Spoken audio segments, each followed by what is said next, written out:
Hello again, sixth graders. It's Mr. Plog coming to you from the apartment. We are currently in real time. It's March 25th, 2020. I'm sitting here getting ready to teach day 2 of Trivium via Google Classroom. So you should have done your warm-up, and it was kind of an interesting one. It asks you to decide when there's a situation where it's okay for students or people to question what is told to them. Okay. Now, obviously, there probably are some answers that are good and bad for this. But what we're really looking at is why. Why is it important at times to question what is said of you? Now, if a teacher asks you to do a homework assignment, you can ask why, but it's implied already that that homework is put there in order for you to practice, right? And to get the skills down that you need to in order to master that material, okay? But sometimes there are legitimate questions or concerns as to why things are the way that they are. And if you don't ask those questions, it's going to be pretty impossible for you to come to a true answer. And what's going to end up happening is you're just going to either assume answers, number one, or number two, you're going to make up your own reasoning without trying to find out what it is. And both of those things can be pretty dangerous. And in order to take a look at that concept or that idea, we're going to take a look at the life of Socrates today. Now, in social studies, we talked about him a decent amount towards the end of the ancient Greece unit, right? And we're going to go back in time and we're going to reference a couple of things that happened during that time. But just once again, warm up should be taking care of that, right? That's your attendance every day. So if you haven't done that, pause, go back, do that, come back here, okay? Now, I am not going to ask that you take notes during this time. We are actually going to do more of just a quick overview of Socrates' life. And then I'm going to set you off to get your homework assignment done, which I'll show you what that looks like.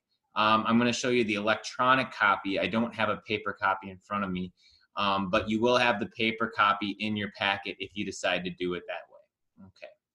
Just before we move on, I just want to show everybody, we just went on a walk a little while ago, and the Poochie is pretty much wiped out right now. So as I'm doing this, she's going to be sitting here right with me, and she's going to be my psychic. All right, let's get started with Socrates, as Bill and Ted would say. Maybe some of your parents know what that is. But I'm going to refer to him as Socrates. So let's get started. All right. So first things first.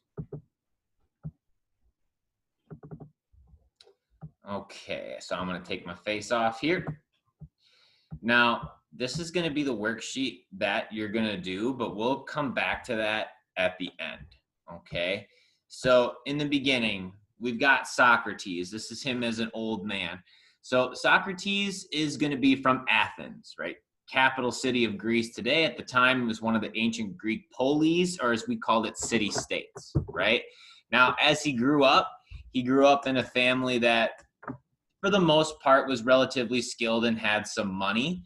And he was allowed to be educated, and he is educated, we believe, by his father. But the problem is that we can't really be certain about anything.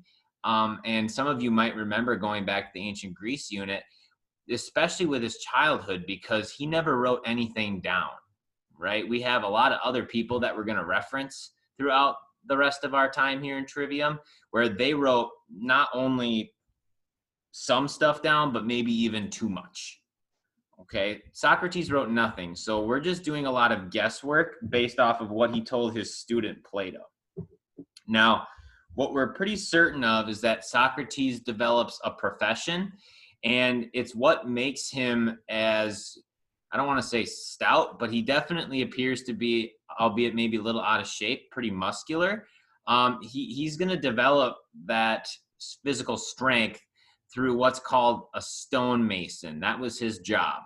And most notably, stonemasons were used for a couple of things. You could either be a sculptor or you could be somebody who was in architecture, meaning that you built buildings. Now, Socrates is thought to have done both of those things, but probably the most important thing that people believe that he had something to do with was building that Acropolis in Athens, right? The city upon a hill, the defensive structure that was brought about by Pericles, okay? So that was something that he was supposedly supposed to have done as he was younger. That would have been one of his very first jobs. Now, he's born in 470 BCE. So 431 BCE comes out. He would have been, what, 38 or 39 years old, depending on his birthday. And, oh, by the way, this is what stonemason would have looked like back in the day. I'm sorry, I got ahead of myself. This is a stonemason, and I'm wondering if you can think to yourself, maybe, what kind of column is this stonemason creating right here? Remember, there's three types of columns, and the difference is going to be the level of style towards the top, and this is the top of that column.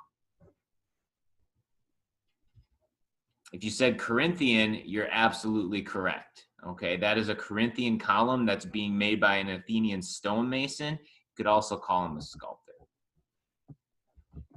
Now, 431, Socrates, 38, 39 years old. Athens and Sparta, they square off, right? They've been rivals for hundreds of years to this point, maybe even longer. And now they finally have broken out in open contest, in open warfare. Peloponnesian War, Delian League versus the Peloponnesian League. Now, we could go through the entire process again, but we really don't need to do that, right? What's important for Socrates is that he was a soldier during this time, once again, believed to have been. And during that time, he's going to see some pretty horrific things, right? He's going to see two sides of people that have their own selfish interests that are going to square off against one another. Now, you go from 431 to 404 BCE, right? We're counting down until we get down to 0, and then we start counting up again in the Gregorian calendar that we use. So you do 431 minus 404. How long of a contest do we have here? I'll give you a second.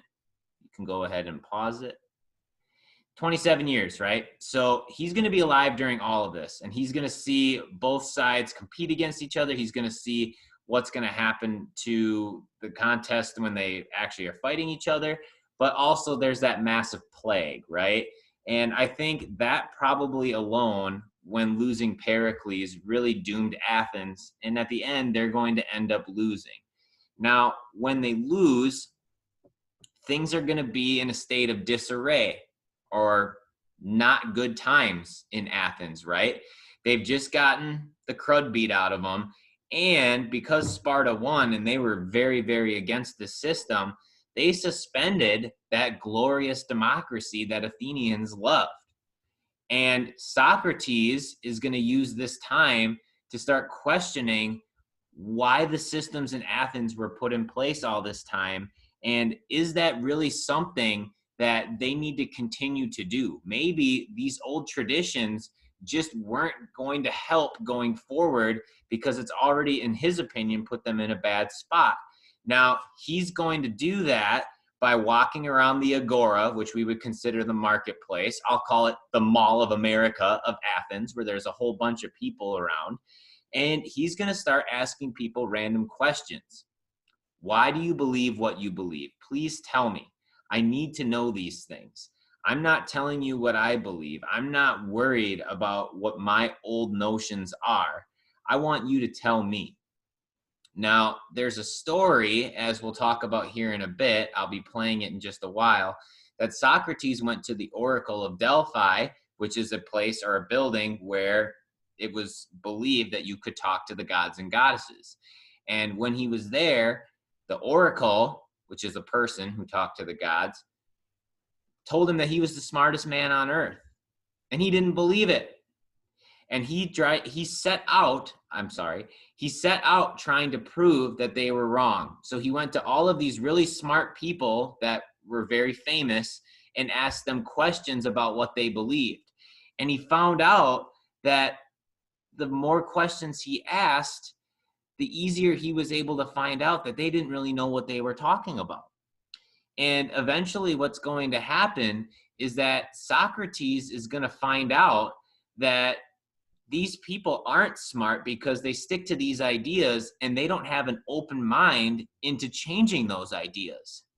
So he said, hey, maybe I am the smartest, not because I know everything, but in fact, it's because I know nothing and I'm willing to set out to find that knowledge. Once I put aside the hubris or the arrogance of thinking that I know everything, I can eventually say, hey, I know nothing, and I can build my knowledge up from that.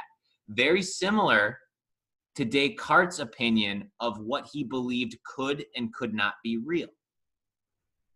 Now, as you can see in this picture, Socrates is going to meet up with a whole bunch of people, and there are a specific demographic of people that are drawn to him. It's young people, because these young people have grown up in a time where Athens does not have its old former glory of its democracy, right? They've grown up in this war. They've grown up in tough times. And here comes someone who has these different ideas that wants to inspire change. And this happens a lot through history. And eventually, the parents of these younger, it was usually boys, these younger boys got very, very upset that they were spending their time listening to this old kooky guy who wandered around the agora telling people all of these things, that eventually they had him arrested and he was put on trial. Now, as Socrates is put on trial, he has the right or the ability to say, hey, what I'm doing is wrong. If he confesses, says, I did it, he'll get what is called a figurative slap on the wrist, a small fine, small jail sentence, or he might be asked to just leave. But it'll spare his life. Socrates was very stubborn, and he didn't believe what he was doing was wrong. So in his defense, rather than saying he was guilty, he said, not only am I not guilty, but you owe me a service, because I've taught and I have given these ideas to these young men. I believe that you should feed me for free for the rest of my life. So not only should I not be put in jail, not only should I not be executed, I think you should provide me with free meals. Just imagine how arrogant or how full of himself he must have sounded to these people. So not surprisingly, he gets sentenced to death. Now, this shot right here, you've probably seen this in social studies already. This is Socrates about ready to drink the poison hemlock, which is going to be the death of him, because hemlock is what's called it's a body toxin, and it shuts down your organs one at a time, going from your feet up to the top. So he drank it, took hours, and eventually he died. And there is a theory that somebody opened the door to his cell the night before he was supposed to be executed and basically tried to free him. And he refused, saying that although he doesn't agree with the law, according to the courts and to the law, he broke the rules and therefore had to face his punishment. Okay. I also think, as we talked about in social studies not too long ago, and we will talk about it later in the week, this is the idea of a martyr, somebody who's dying for their cause. And I think deep down, he truly believed that his way of thinking would become more popular and people would give it more attention if he decided to die for it. So he made himself a martyr. Now, ladies and gentlemen, really quickly here, I want to go over to your assignment for tomorrow. Now, it is important to show you that this is the reading that's going to be expected of you. I've left these sections blank over here because if you are going to open this in Google Docs, you can type in an answer and then submit it to me. Now, I'm going to ask that for full credit that you answer 1 through 3. Okay. If you want to answer number 4 and 5, these are, I'm not going to say more difficult, but they're higher comprehension questions. So those are optional, but I want you to do numbers 1 through 3, and you should be able to answer all 3 of those from this reading. And there's probably a couple of them that you could answer yourself without it. Okay.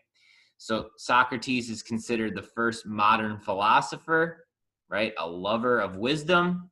And he is going to try to get people to use their mind and the idea of questioning reason and logic to solve the world's problems, as opposed to turning to religion as a means to explain everything.